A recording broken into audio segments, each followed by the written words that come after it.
台语录出任务，发光的保证。大家好，我是史茵茵。其实我从小在家里就跟阿公阿嬷说台语，每年的寒暑假也会回台南 long stay。台语对我来说就是家乡的记忆，还有跟阿公阿嬷、我阿公我阿嬷一起度过的美好时光。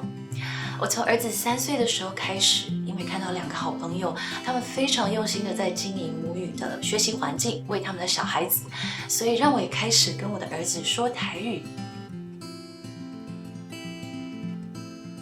一开始连我的爸爸妈妈其实都不太能理解，他们甚至会担心是不是这样会影响孩子的华语学习。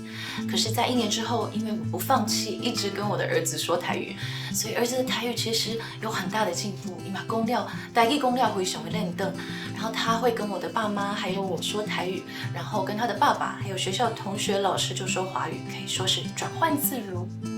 在他4岁多的时候，我看他的台语讲得不错了，我又再加上了英文，因为我自己本身也是学外文的，然后我对语言非常有兴趣，然后我也看到儿子对语言也展现了同样的兴趣，然后也累积了很多的词汇量。我相信孩子们的语言学习能力真的是超乎我们所能想象的，母语的基础真的可以帮助孩子们去学习各种的语言。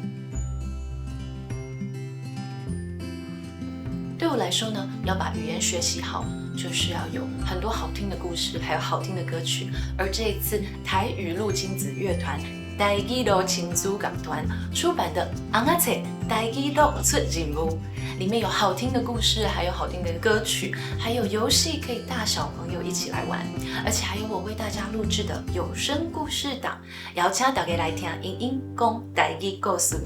希望这本书可以帮助大家欢喜学台语，欢喜耍台语。